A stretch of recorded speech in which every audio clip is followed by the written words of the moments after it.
kjo Evropa, që nuk ishte e që mbështetëse kur NATO bëri luftën në Kosovë, nuk duhet ta shohin vërtet me aq rrezikshmëri Rusin vetëm tani, po ishte dasht me pa me kollë, ishte dasht me paranalu. Pavarësisht se e vonuar, shumë mirë bën që forcohet ushtarakisht për paranalua rrezikun rus, po mos harrojmë se janë francezët dhe janë alatët më të vjetër të Serbisë, të cilët në marrëdhënie me Kosovën na kanë shkaktuar shumë dëme ne politike. Dhe nëse ata vërtet nuk duhen një Rusi të fortë, ata duhet kishin mbështet kombin ton shqiptar. Se nëse ka komb si Kosova dhe Dardania më anti-rus, ne jemi shumë të vegjël për të ndaluar Rusinë dhe për ndryshuar politikën europiane. Ne jemi në si pozicion geostrategjik, nuk je as pak i vogël se je vetmi vend që të shtrihesh në 5 shtete me kufit tu.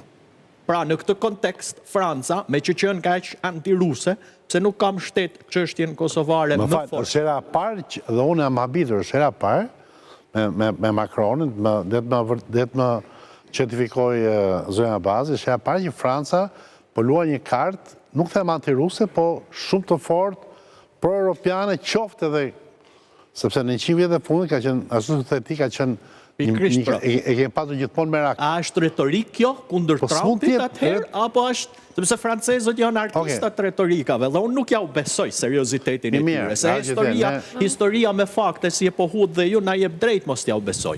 Zotri, Trumpit tha hell lek, dhe moj natën, ti këta lek i hell dhe ku dhe një herë dhe po e precis dhe herë e dytë me humor, ne nuk përgatisim një emocion tani këtu në këtë studio për shperë opozicione. Shohin që opozicione do marrë kryeministri, ministri jashtëm, ne sugjerojmë opinionit publik zbërthimin më të mirë të mundshëm, në mënyrë që pastaj o ta mbështesin, o mos ta mbështesin vendimarrjen e autoriteteve shqiptare.